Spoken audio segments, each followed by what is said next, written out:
Today, I have 9 pages of notes that I know I won't get through, but I'm also scheduled to teach in 2 weeks, so I thought this could be like a 2-part lesson if we don't get through everything. If that's okay with you. So I don't normally get real involved in Vacation Bible School, but when I heard that the topic was Moses, I decided, hey, we all think we know a lot about Moses, and we learned a lot about Moses, and a lot of it was when we were 10 years old, and maybe it's time for a little refresher on what do we remember about Moses, and maybe some things about Moses that we had thought of before. And so, if you can see, Daddy's already told me you can't see this, we're going to compare Moses to somebody else. Raise your hand if you cannot see that. I knew you needed cataract surgery. Okay.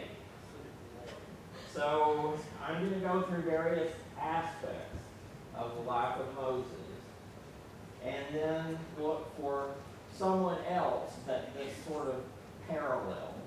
And I'm not going to tell you yet who it is. Rebecca already knows because I told her last week. She's not going to tip it off. Okay. First off, we have all heard of crimes of passion. If you watch those detective shows, crime of passion. How do we know that maybe he committed a crime of compassion? A crime of compassion. Jesus. What crime did Jesus commit? He died for us, that's compassion. Well, is it a sin to die or a crime? Would you say Moses did it when he killed the Egyptian and the Hebrew? Well, yeah. Who did he have compassion on? The Hebrews. Okay, and what are Hebrews? His people. Which people? Moses. God's people. God's people. They don't know it yet, but they are. Okay. Jesus, okay, what crimes was he accused of? Blasphemy, making himself equal to God, healing on mostly blasphemy. Was he also, from the Roman point of view, guilty of treason and rebellion, or allowing himself to be called king? Not according to the Bible. Well, yeah, but they use that as an excuse. I mean, who said that he was good? Jews. The Pharisees. Okay. So anyway, Jesus commits his crimes out of compassion, and Moses commits his crime out of compassion. Now, which one of them had actually committed a crime? Moses. All right. So that's the first thing I want to bring out. And so let's put Jesus on the board, because that's who we're going to be dealing with. And I guess crime of compassion is common to both of them.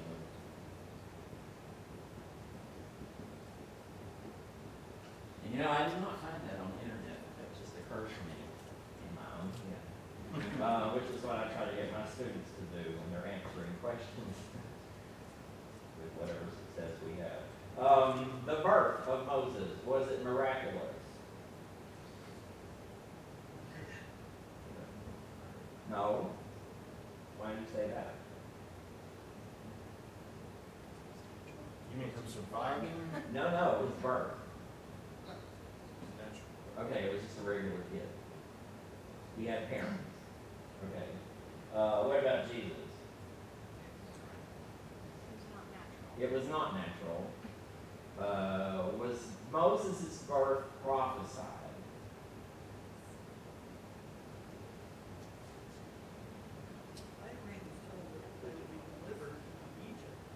But it didn't say how.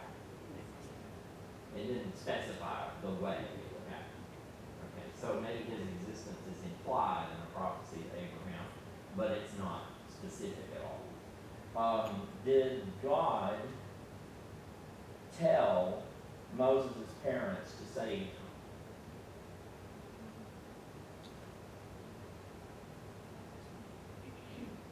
Did God tell his parents anything? No. He didn't do that. I mean, we don't really know that Moses necessarily would have been the person that God chose to deliver his people, but he did, and some things in maybe his background showed that he would be good at that. Who did actually preserve Moses? Mom, sister.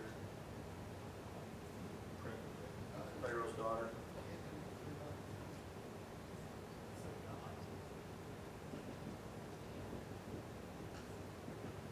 Okay, but let's start all the way back to the beginning. What about when he was born? Mother hid him for 3 months. His mother hid him for 3 months. Earlier than that.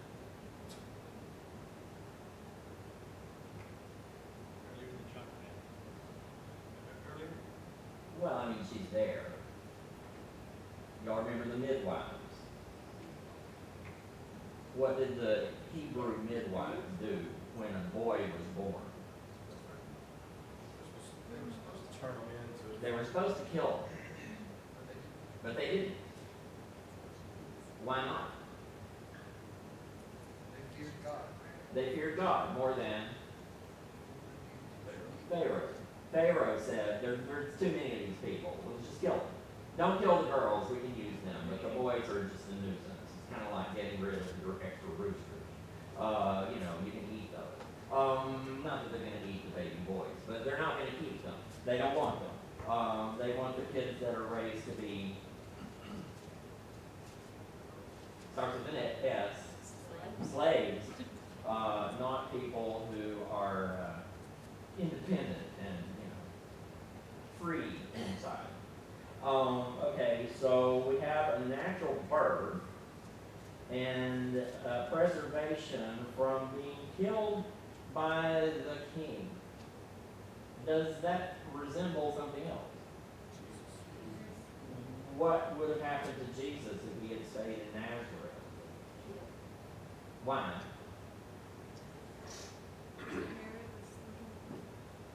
Herod said so. Fear of him being another king. Well, why did Herod know anything about that? The wise men. The wise men, they thought the government would want to preserve the king of Israel. No, but they were looking for the king. Well, they were looking for somebody. Follow the star. Okay, and they do. And then they go tell the king about it. It's like, thank you so much for that information, killer. Can you always trust the government to be on your side? No. And is it a sin to disobey an evil government? Ask the midwives. God blessed them. Were they honest with Pharaoh when he asked, why are there so many kids that I told you to kill? Oh, they're so fast. By the time we get there, they're already, out. And I don't know how that happens, but they're just too fast. I used to hear people say that it would be a sin to lie to the people who were coming to arrest your family to take you to be fed to the lions. I really don't believe that. You don't have to be a martyr if you can get out of it, because the midwives were blessed by God for doing that. And so was Rahab. And so that's just a side note there, but anyway. Here we have midwives saving Moses. When he's 3, his parents look at him and say, this is a cute kid. I'm not going to kill him. That was illegal. Did they raise him?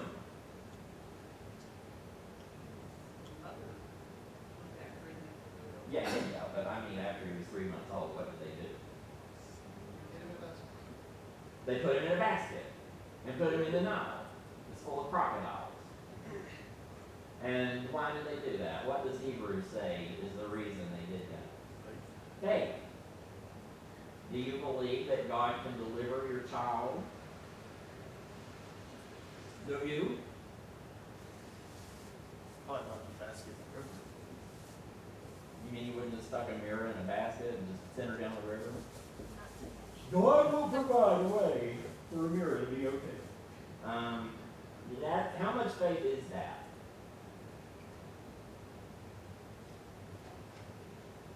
It's more than most people would have. And, but you can't keep him because, it's going to be obvious by the time everybody sees that he's the same age as all the ones that are supposed to be dead.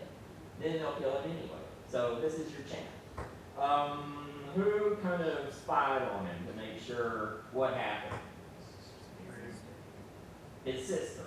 It doesn't say which sister or how many sisters, but we know later that he had a sister who stays real involved in his life and even tries to tell him what to do. And what's her name? What about Jesus' sisters? We don't know anything about them at all except he had some. 3, I think. But we don't know anything about them. There's no stories in the Bible about them. There's plenty of stories, I say plenty, there's several stories about Miriam. I don't know if that's significant, but they both had sisters, and one of them interfered and bossed him around, and the other 3 are invisible. So, I don't know if that matters. Who suggested the plan to Pharaoh's daughter that she should keep this kid and raise him? Pharaoh's son. No.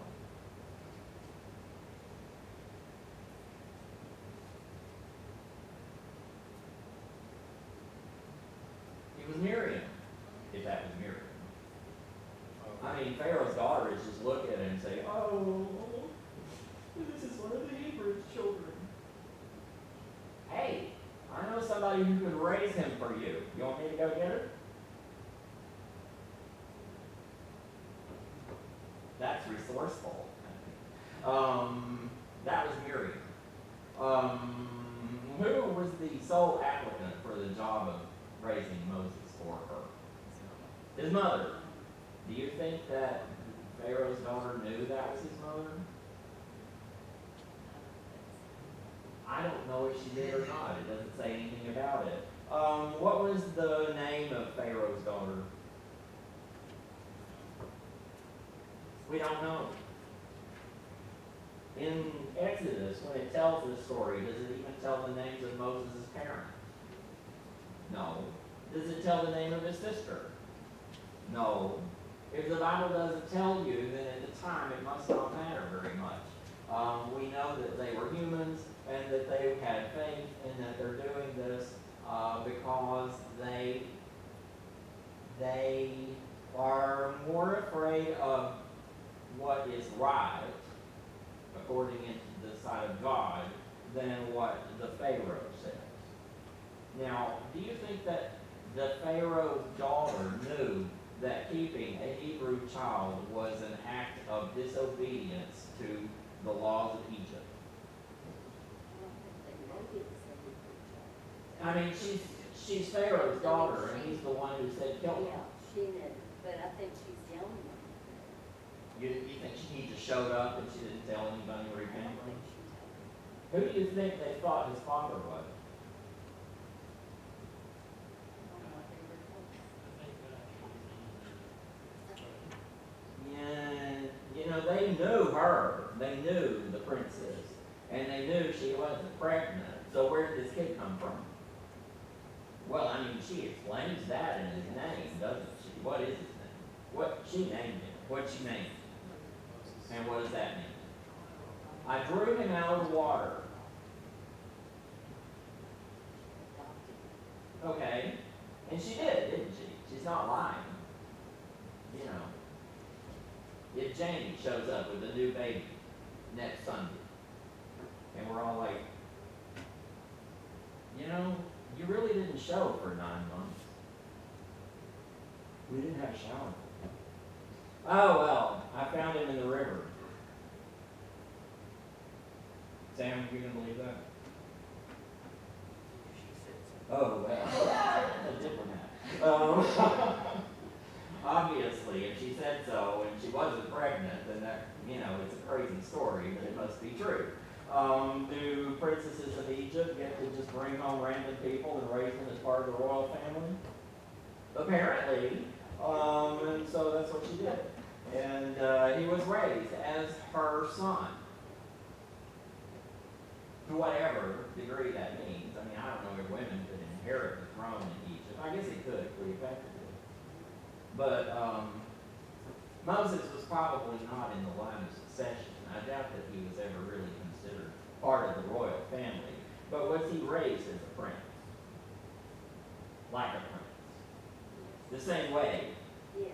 Okay, he was raised in Egypt as a member of the royal family because he was the son of Pharaoh's daughter, right? So how well did he understand Egyptian culture? Very well. Did he know what all the gods were? And I've heard really interesting classes before on the plagues and how that each one of them was a judgment on a different god that was supposed to prevent all those things from happening. Does God like for people to worship fake gods? Have no other gods before me? He's jealous. What did that thing you made ever do for you? Did that thing create the universe? Did that thing put the sun in the sky? Oh, that's the sun god. Is it? It looks to me like a piece of wood that you stuck some gold on. Why do people like the gods they create better than the real one? They can see it. They can see it. We like to be able to see our gods. They get to make the rules for what the God would tell them. How would you like to have your own God that everything you want to do, he says it's good? That's awesome. Just go ahead and do that. Our God doesn't do that. He tells us things to do that we don't like, and tells us to do things we don't want to. And, it'll be better for you if you do, but we don't enjoy it because, we would rather have a God that just gives us a carte blanche to do whatever we want to. And Egyptians, if you can't decide on which God that would be, just have about 6 million of them. And somebody somewhere will tell you that's okay. Materialism is a god It is. to us today. Whatever you worship is your God. Okay, so how many mothers did Moses have? 2. How many fathers did Jesus have? Spiritual father and a physical father. I don't know if that's important, but it's kind of cool.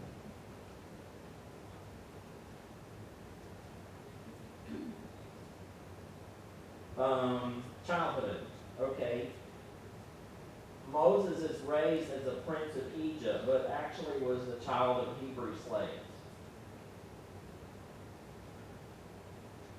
And Jesus was raised as the son of a carpenter, but was actually the son of the top king.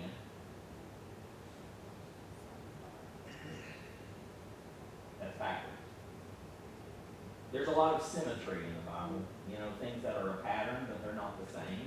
They might be a parallel, but sometimes they're opposites. But either way, they sort of match up, and you can see that they resemble each other, and you're supposed to think of one when you think of the other. Maybe you could call that an illusion, or whatever you want to call it. But it's cool. It's something people do in really great literature. It's symbolism. Okay, were the Hebrews actually slaves? Were they property? The Egyptians. Not at first, but they became. But can you buy them and sell them? I mean, do they have like auctions? Pharaoh. They owned them. Egyptians had them. I don't know if they're personal property or if they're just sort of like captive people in bondage. I mean, do they work individually or do they work as They worked for the King. king when I was. I guess it depends, because Joseph belonged to Potiphar. Pharaoh. Well, how did he get him? It seems like between the time of Joseph and the time of Moses, there's a whole lot of things that changed, probably dynasty changed or leadership changes. Yeah. And over time, the Hebrews get sort of relegated to second-class citizenry or even worse, and are treated as the workforce in some way, shape, or form. Certainly, I don't think it had slave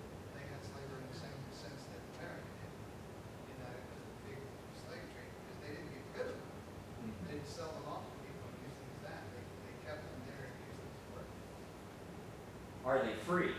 Certainly not. And what does Pharaoh say when Moses says, let them go? No, you can't because they're mine. They're none. Okay. Is Jesus a slave? He's not. Are He's a servant. Jews slaves? They are to the law. They say they're not. We've never been in bondage to anybody. Oh, really? Wow, amnesia. Whose name is on the coins? Caesar? I think the whole country is a slave to the Romans, don't you? But they don't think of it like that. But, More of an empire. yeah, well, it's not like they could leave. I mean, what happens if you declare independence from the Roman Empire? You get crucified. And so, you know, the zealots and all that. Slaves? If they are slaves, what did Moses do for them? Freedom. How do you do that? From bondage. What does Jesus deliver us from? From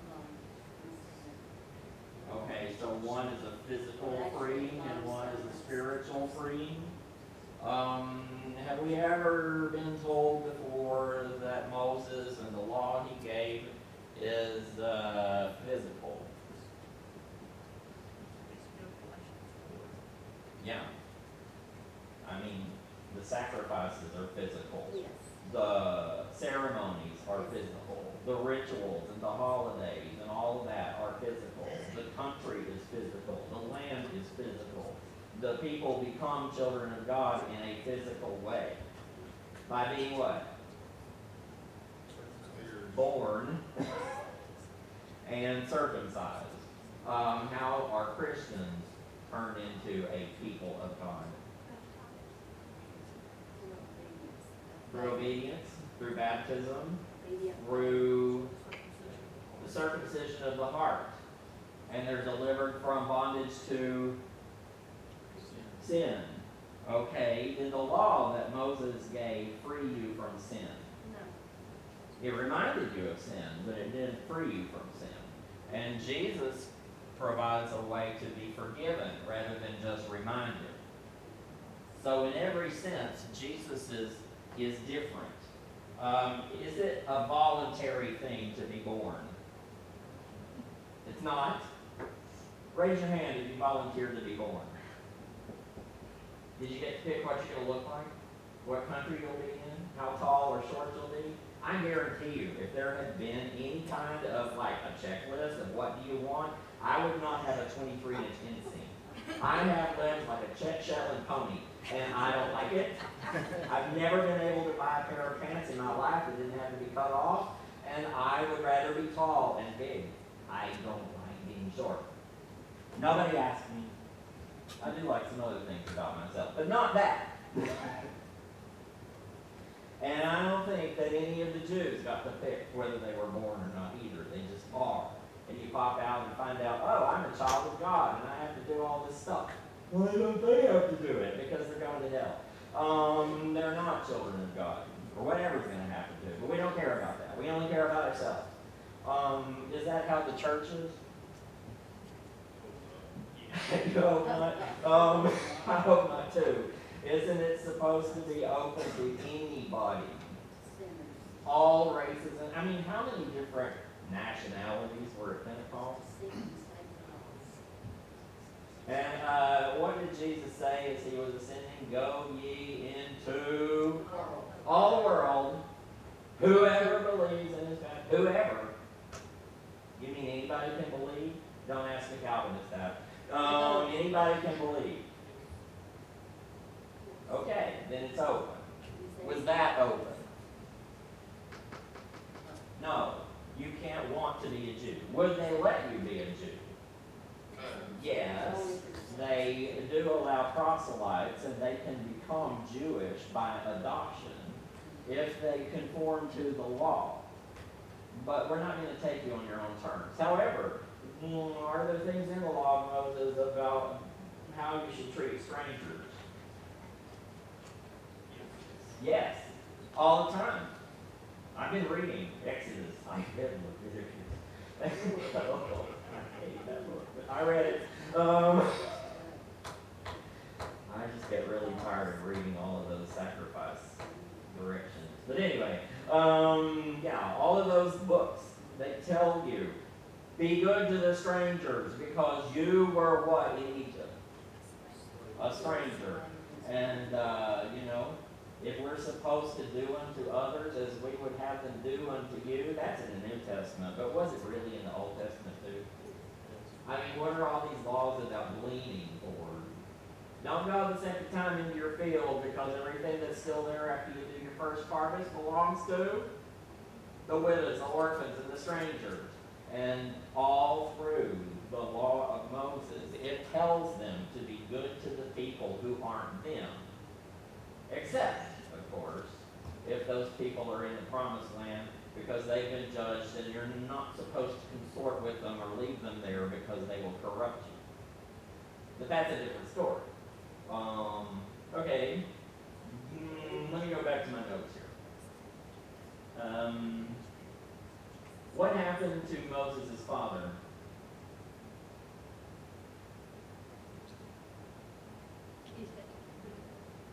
Nobody has any idea. He's named in one place in the Bible. His name was Amram. But that's not important. And he doesn't have any role to play in Moses' life at all, that we can tell, after 3 months old. Although he must have been around if Moses' mother was raising him. But he couldn't very well come up there without letting everybody know who Moses was, did he? I mean, that would be awkward. Moses was raised in his own house for a lot of it. It doesn't say so. He was raised in the palace as the son of Pharaoh's daughter. Well, Pharaoh's daughter wasn't out there with a Hebrew slave having this kid. There's an implication that he was initially raised in his house because his mother took him and then she brought him. Well, that's true. He would have probably been weaned Yeah. when she brought him, which might have been 4 or 5 years old, maybe 5 or 6. I don't know if they would have let him do that one. But anyway, that's all speculation. We really don't know anything about his father, and it doesn't matter. He Seems was like in the that's a tribe good of what? foundation, though, right? He has a good foundation. He understands who he is, and he seems to understand the purpose that he has toward his own people. He's If he a was man taken of faith. quickly, I don't know that they would have been there. We know he had faith because Hebrews says so. Did he have faith in the Bible? They didn't have it yet. We're still in the age of the patriarchs. He wrote most of the law. Moses did, but his father couldn't read it because it didn't exist yet. What did they know? They knew about Abraham, they knew about Isaac, they knew about Jacob, they knew about the promise that had been made, they knew about Joseph, they knew about all that. But none of the rest of it had happened yet. Okay, what about Jesus? What do we know about the death of Joseph?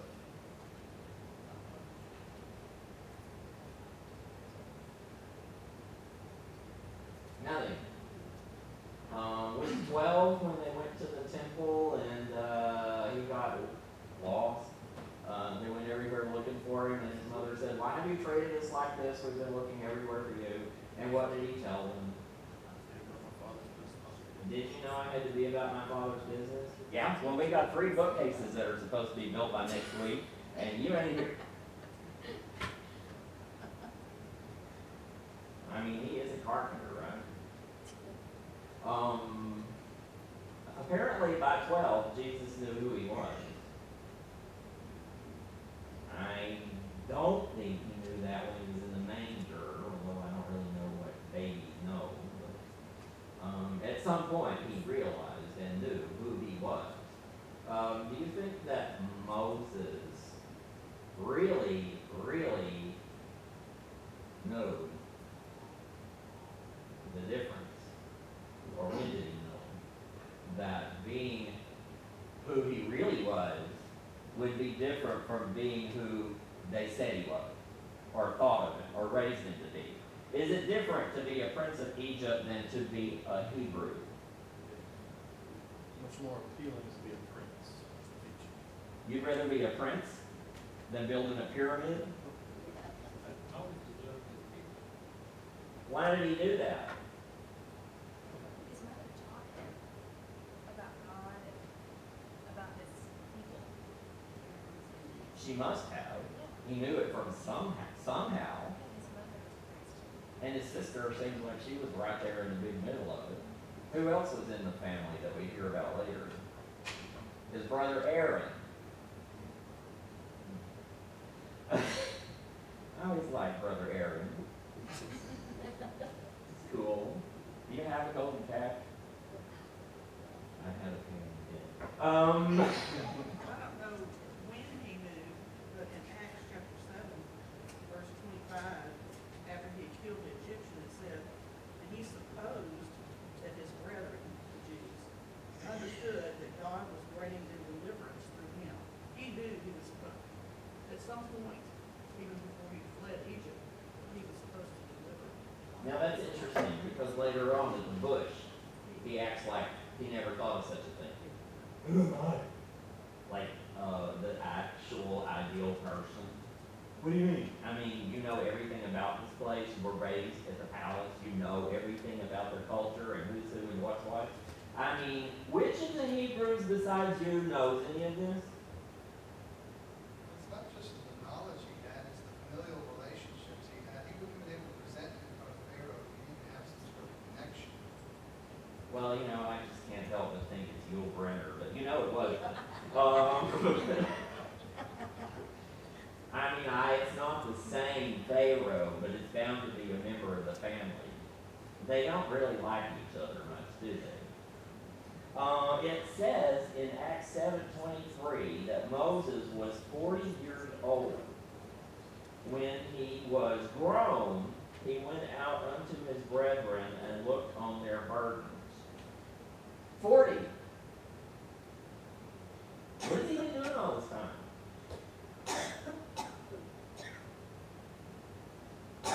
We don't know. He wasn't married, apparently. What was Jesus doing up until he was 30 years old? Building bookcases, I guess. I mean, you know. He wasn't doing an earthly ministry. He wasn't out as divine or somebody who could work miracles. I mean, it seems like Mary knew that he could do things, and she tried to get him to show out by doing what at the wedding feast? What did he tell her? It's not my time yet. Well, come on, you're special. You're meant to see how special you are.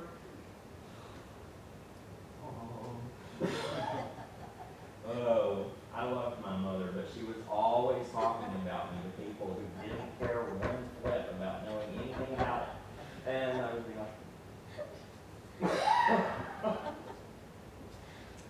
but you know, he went ahead and did it, and from then on it was, you know, trouble, trouble, trouble. And what did they tell Mary, by the way?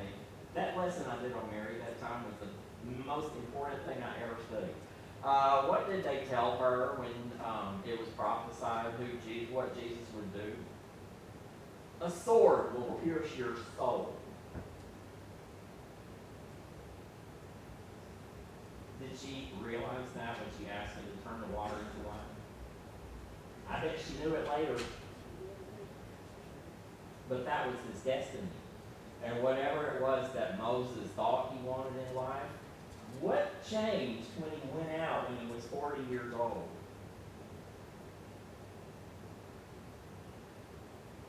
You might have thought he was at the age to where he could have their respect, be perceived as a leader at that point, but God thought differently. What did he do? At 40, he seems to have maybe tried to head up for a bolt. He murdered somebody. Yeah. First day you go out of the palace and you go murder an Egyptian. I mean, this is probably not what he woke up thinking would happen that day. I just want to go see my people. Okay, what did he already say? It says in Hebrews Hebrews 11, that he refused to be called the son of Pharaoh's daughter, choosing to suffer affliction with the people of God than to enjoy the pleasures of sin for a season. I can't even read my own writing. Oh, esteeming the reproach of Christ greater riches than the treasures of Egypt. What did Moses know about Christ?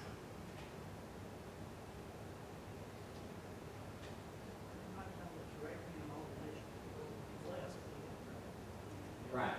He didn't know anything specific, unless God told him some things that aren't recorded. And does it say in the Old Testament itself that that's why Moses went out? Those things are just explained in Hebrew, sort of like hindsight. In hindsight, you can see what things mean and where they're leading. At the time, you may not understand everything that's happening, but you understand later. Would he have been able to stay in his nice little cocoon of privilege if he had A, not refused to be called the son of Pharaoh's daughter, and B, not murdered an Egyptian? Yes. Sure. I mean, there's no indication that they were fixing to get rid of him. He might not have been popular, he might not have been well-liked, but his life doesn't seem to have been in danger. But is it afterward? What does Pharaoh decide to do once Moses has murdered an Egyptian? He intends to kill him. Okay. Did Moses think anybody saw him kill that Egyptian? No, he didn't. But how did he find out?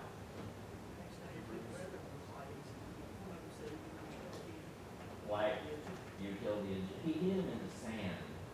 I mean, I'm no expert on hiding corpses, except I've read a lot of murder mysteries, but sand doesn't seem like the best place. I mean, what does sand do when the wind blows?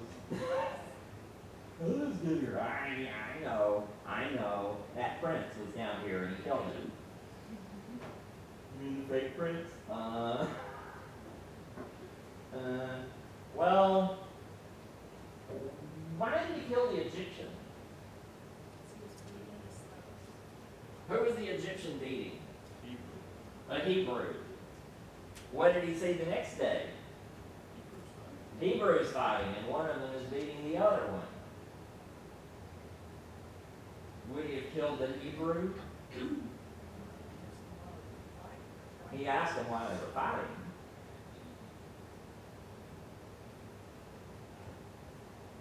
That's an interesting thought. If you would kill an Egyptian for mistreating a Hebrew, but you wouldn't kill a Hebrew for mistreating a Hebrew, then somewhere in your head you've already made up your mind which ones you like and which ones you don't have to.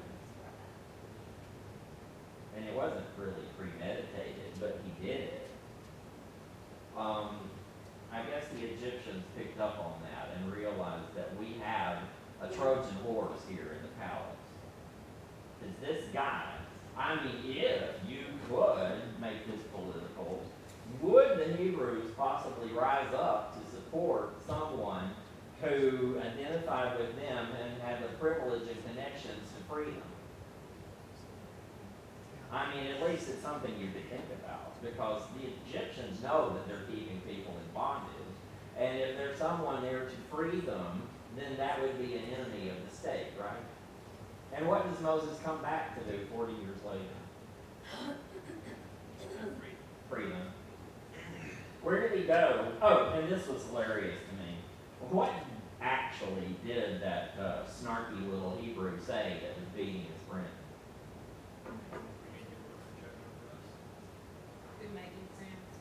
Who made you a prince and judge over us? I'm just going to write up there.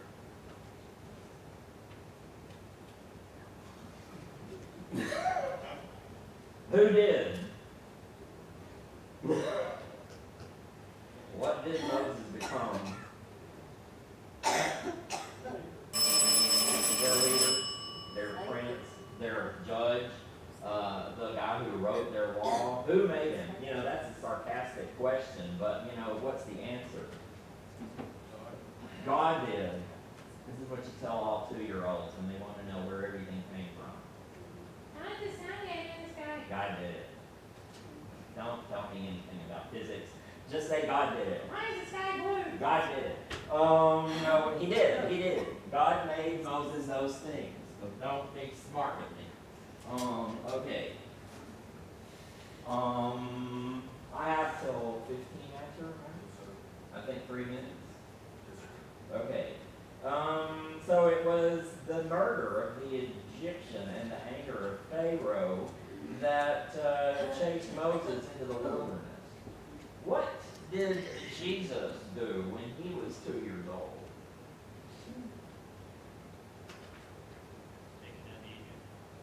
He went to Egypt. Moses fled to Midian to get away from Egypt, and Jesus fled to Egypt to get away from Jerusalem.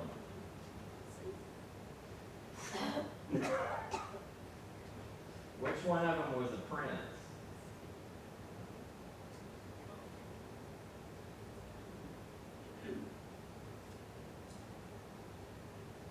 Just